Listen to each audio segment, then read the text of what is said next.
Hello everyone and welcome to our free clinical pharmacy course available here on YouTube, on our YouTube channel. My name is Joe Rudy. I'm a clinical pharmacist with over 25 years of experience and founder of clinicalpharmacycourses.com.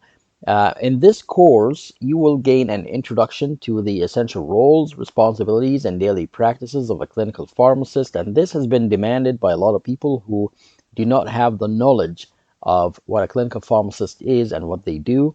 So I decided to create this free course to show you a little bit and give you a little bit of information about what clinical pharmacists do and our daily work, what areas you need to focus on, and how your practice will be as a clinical pharmacist once you advance your career. This free course is designed to help you understand the foundations of clinical pharmacy and see how pharmacists play a vital role in improving patient outcomes. It's a great starting point if you are a pharmacy student, healthcare professional, or simply curious about what clinical pharmacists do. And please note that this introductory course does not replace the complete clinical pharmacy program we have on our website. The full course on our website dives deeper and has a complete didactic courses with a complete training and practice residency that is not going to be offered obviously in this free course. However, it's still a good starting point for those who are willing to learn about clinical pharmacy. Now, for those of you who are new on the channel, this channel is all about clinical pharmacy practice, and we also help you with immigration to Canada if you have any questions or need any information about that. So if you're new here, make sure to subscribe to the channel and activate the bell so that you get notified of our future videos.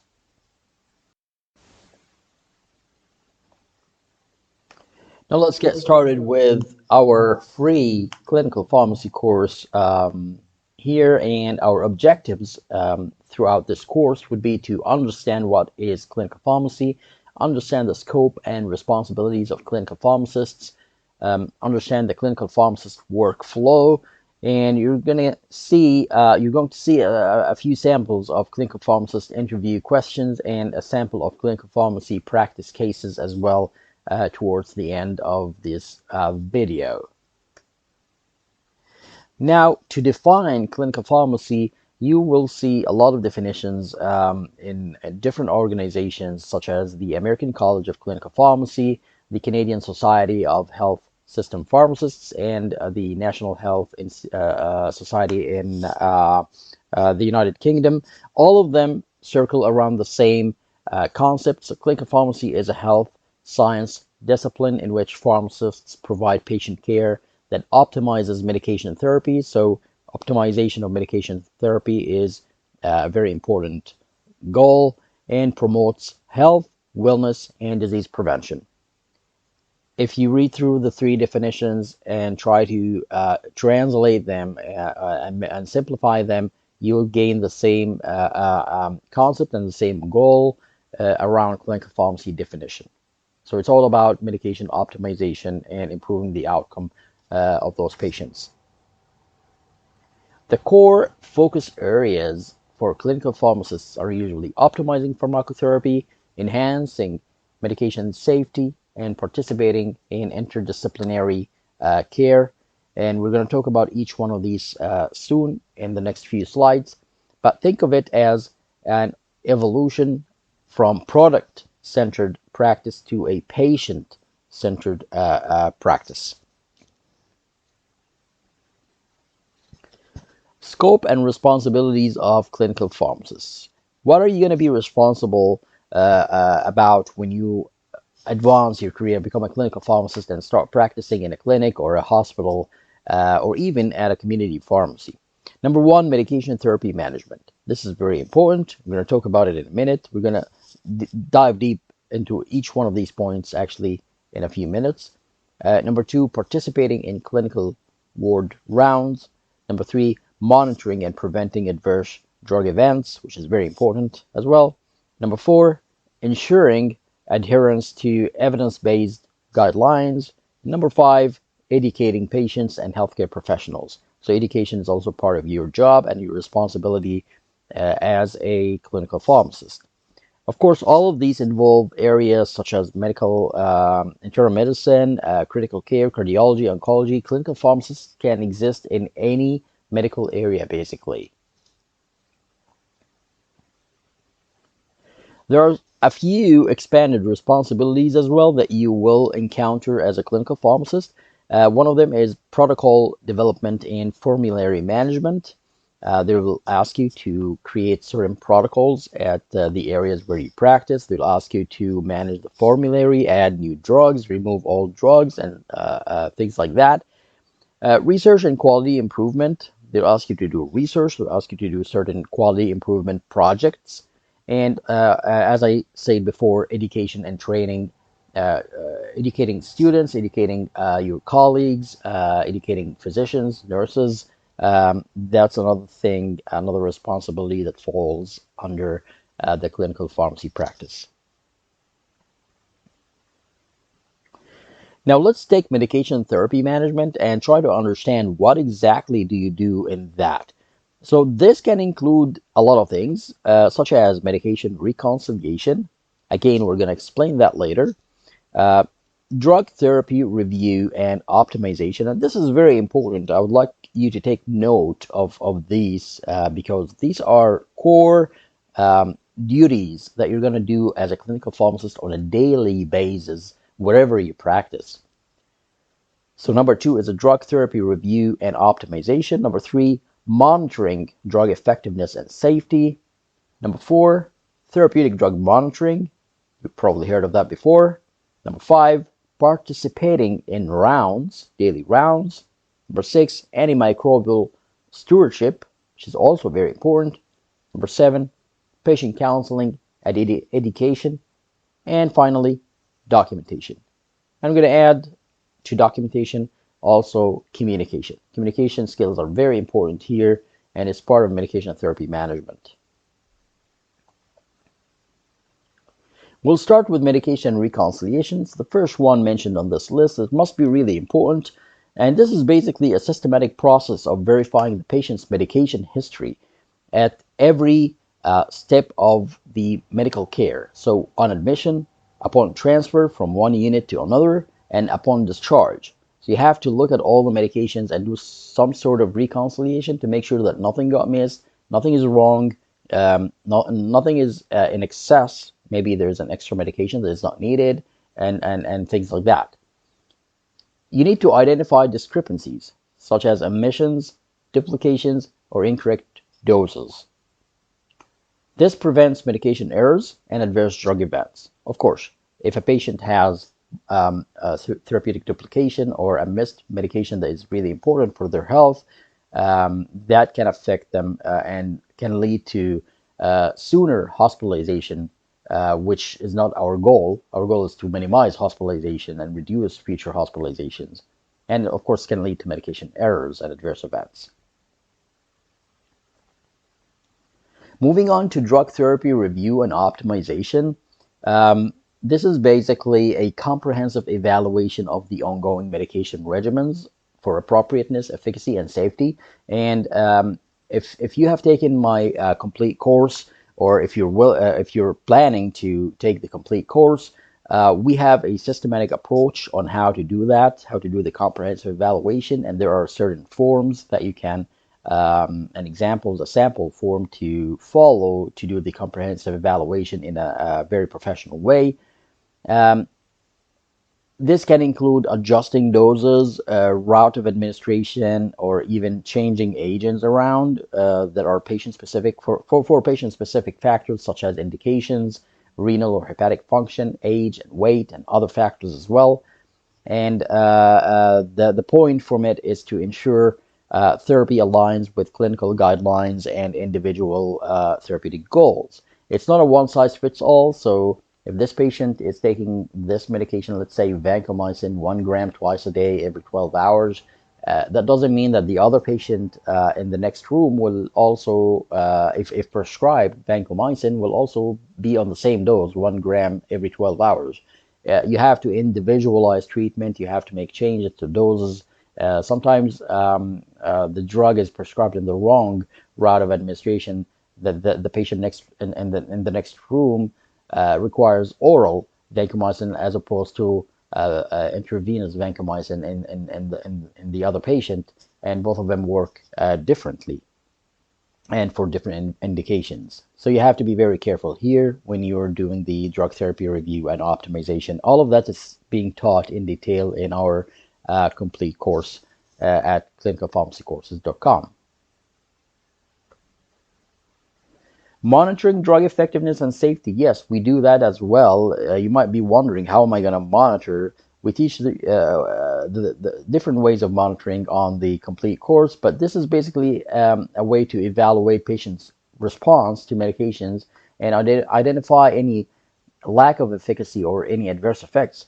Some patients may be allergic to certain medications, and as soon as you give them the medication, they start developing certain signs of allergic reactions. They have to keep an eye on that. You need to review lab results, vital signs, clinical status regularly, especially if you are in a critical care area like the intensive care unit. You would be reviewing labs and vitals, clinical status on a daily basis, and making adjustments to medications based on that. And he also recommends changes or discontinuation if the treatment is ineffective or harmful, or if the treatment is or has been completed. For instance, a patient on antibiotics for the last 7 or 10 days for pneumonia, they have completed the therapy. They don't need, they're completely okay now, clinical wise and hemodynamically, and their labs are perfect. They don't need further antibiotic therapy. You can stop the antibiotic. Most of the time, these get missed, and it will just keep continuing as long as the patient is at the hospital. Sometimes even the patient gets discharged on oral antibiotics to complete like a 21-day therapy or whatever, because nobody calculated the start date of the antibiotic.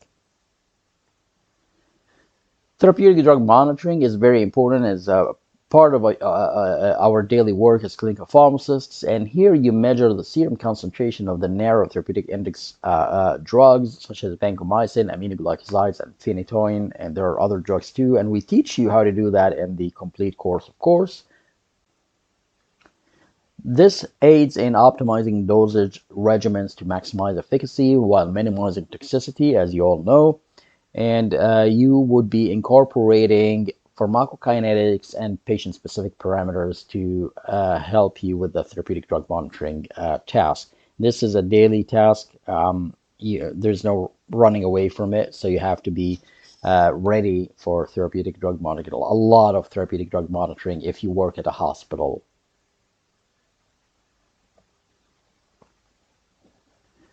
Participating in rounds, yes, expect that you will be asked to participate in rounds, whether you want to or not. You're not going to sit in an office and just do some office work. You will be visiting patients in their rooms, going around with the doctors, rounding on patients, and answering clinical questions, questions by the doctors, questions by the nurses, and also questions by the pharmacy team. So you'll be very actively engaging in daily interdisciplinary team rounds, which consists of a doctor, nurse, many nurses actually, physiotherapy, dietitian, and many other healthcare professionals with you. You would provide your input on medication related decisions, basically, any adjustments needed, and any potential interactions, drug interactions, drug disease interactions, drug food interactions. You need to be aware of all of that and enhance the team communication, which eventually leads to improved patient outcomes. So your presence in rounds is very important, and everyone would be welcoming you to be with them in the round.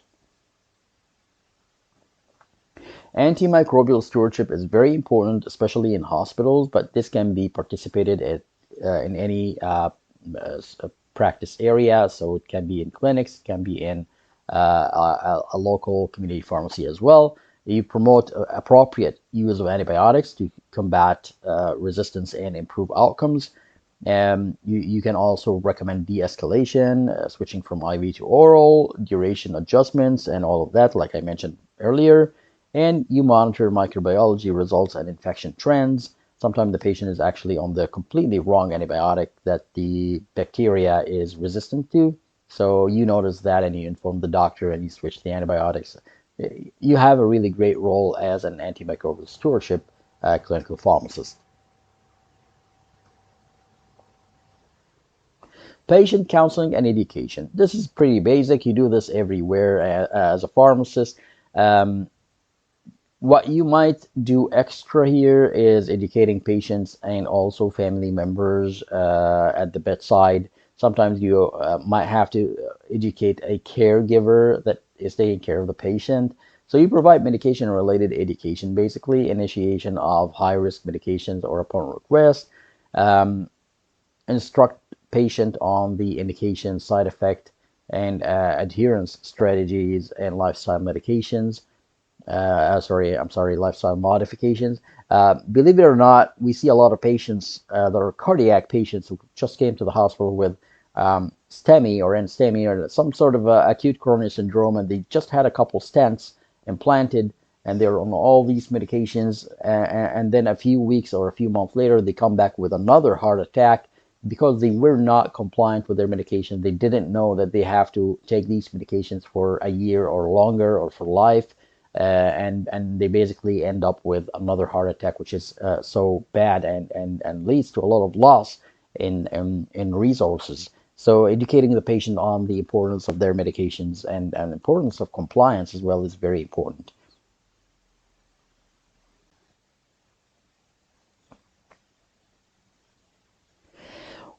Next, I'm going to talk about documentation. And then, like I told you before, we always combine documentation with communication or good communication because both are very important for clinical pharmacists in your daily practice. So here you should be able to record all your interventions, recommendations, and monitoring plans somewhere in the patient chart. There's usually a specific place for clinical pharmacist documentation, whether it's a CPOE system or a manual like a binder, a chart, an actual chart, depending on where you practice, which part of the world, and we explain that in detail in our complete course. You should also be able to communicate promptly with physicians, nurses, and other healthcare providers, and professionally, I should say, because it's a key thing for clinical pharmacists, and you have to ensure continuity and accountability in care. And these are all very important daily tasks that a clinical pharmacist is responsible for.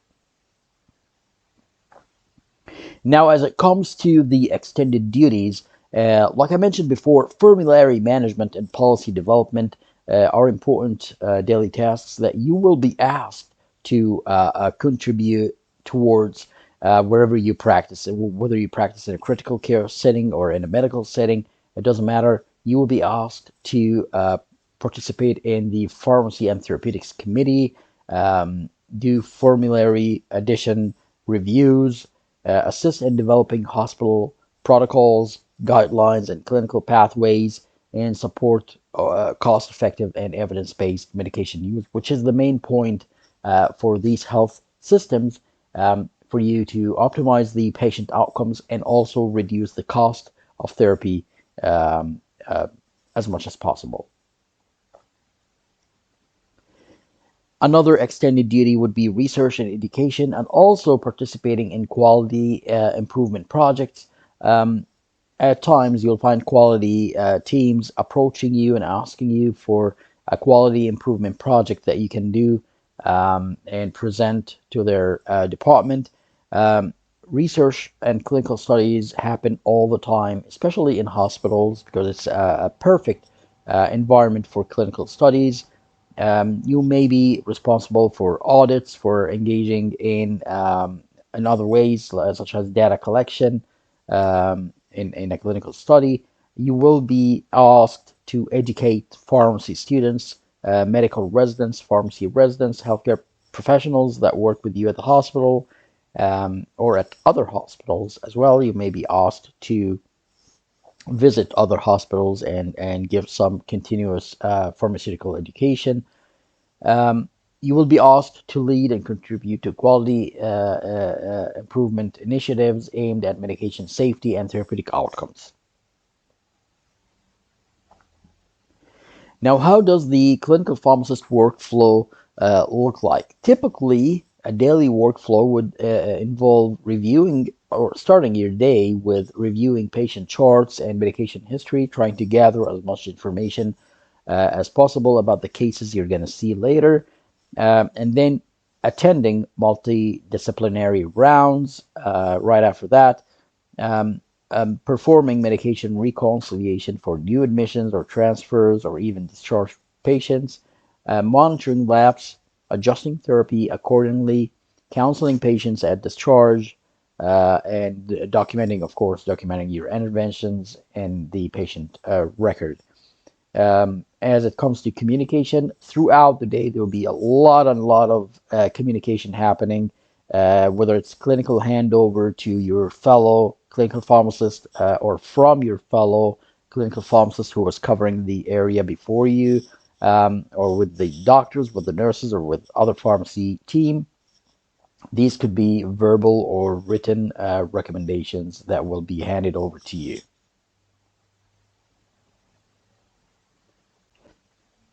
Now, I want to give you an example about clinical pharmacist workflow for a pharmacist who worked in the ICU unit, for instance.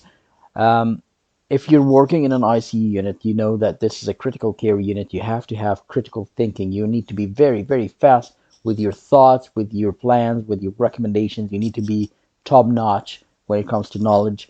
And typically, an ICU clinical pharmacist would start with chart reviews. So they start really early in the morning because rounds are usually around 8 o'clock. So before 8 o'clock, you would be there reviewing charts. Depending on how many patients you have, you need at least 15 to 20 minutes to get a good idea about the patient, why they're here, and look at the vital signs, labs, cultures, medications, and all that stuff.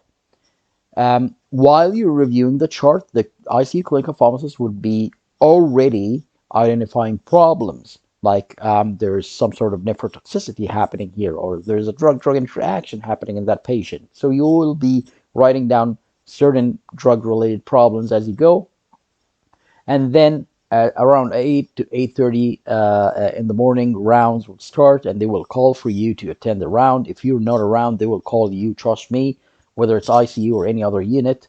And here comes your main need.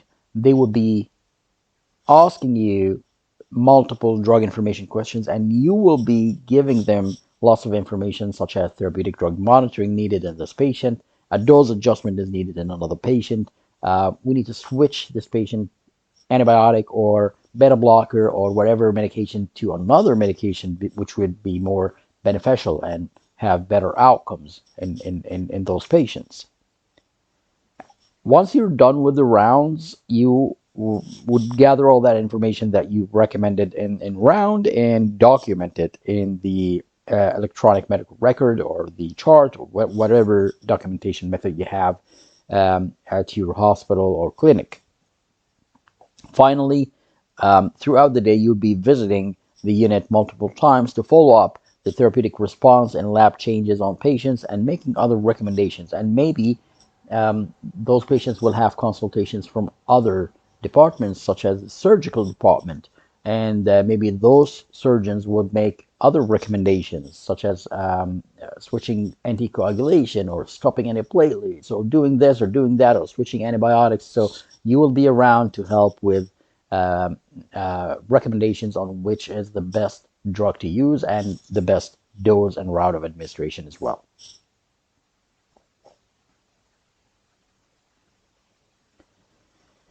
Now, let's move on to the interview for a clinical pharmacist. So, this is a very, very tricky part, and we go through extensively through the clinical pharmacist interview in our complete course on the website.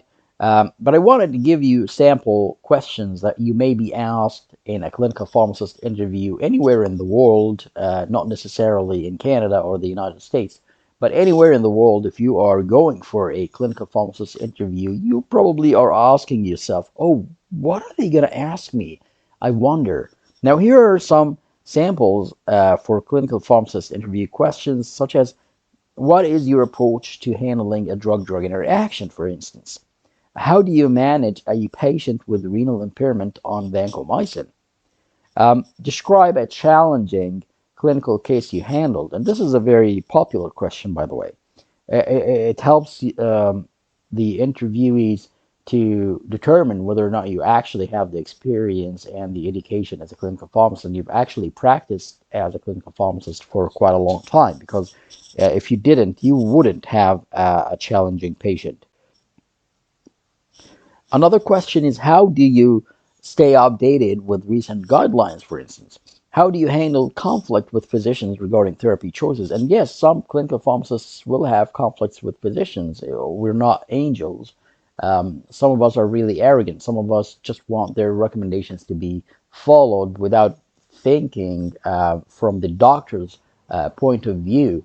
And there will, at sometimes, there will be conflict between a clinical pharmacist and a physician, and you need to manage that in a very professional way, which we also teach you in our complete course. So for all these questions, there are many other questions that we go through and we help you answer in our complete course. But I wanted to give you just a few samples because I get a lot of questions on this, and how do we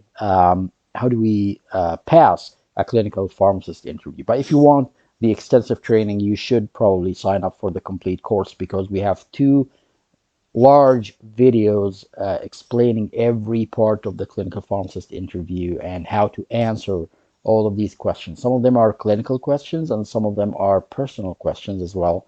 So that's on our complete course on the website clinicalpharmacycourses.com.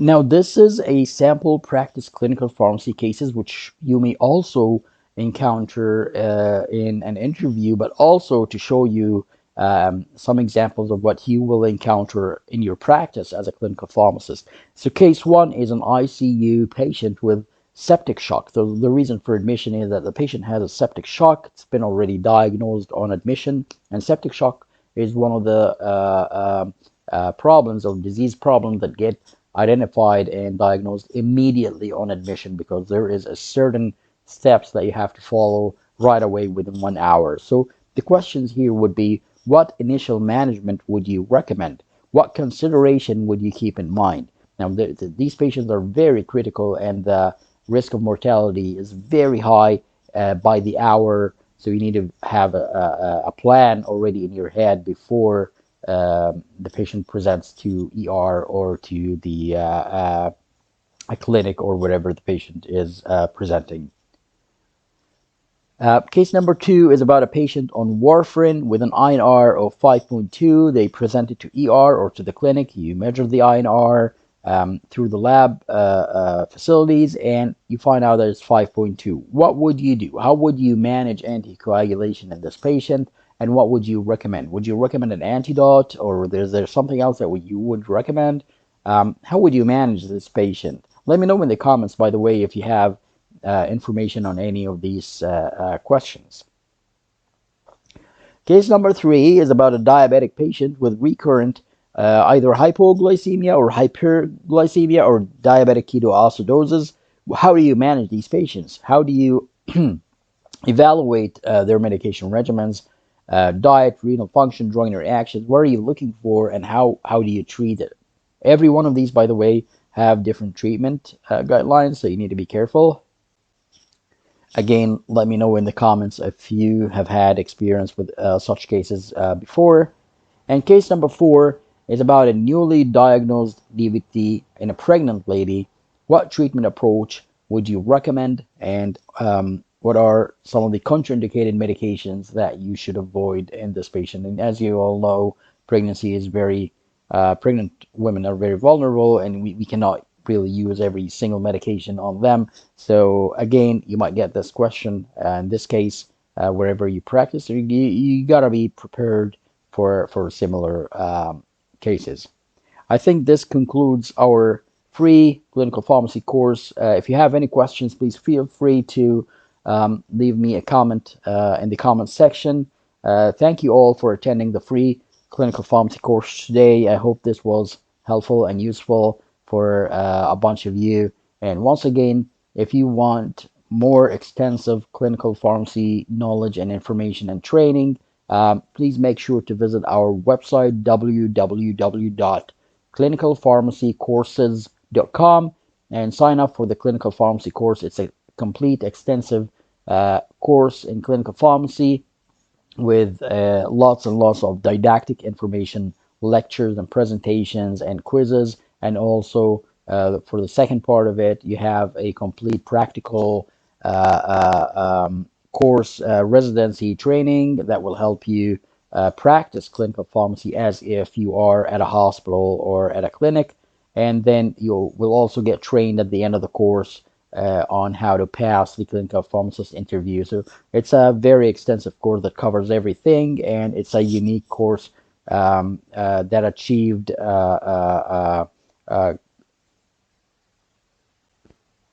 excellency in clinical pharmacy teaching from Canada and from the United States, and is currently under evaluation for accreditation from ACPE and CSHP. So it's a one of a kind course that is not really offered by any other organization. I would really encourage anyone who is willing to expand their knowledge, advance their career, or they are actually willing to start practicing as clinical pharmacists to join the course today and start learning. Thank you again for watching our video and our free clinical pharmacy course today, and I'll see you in the next video.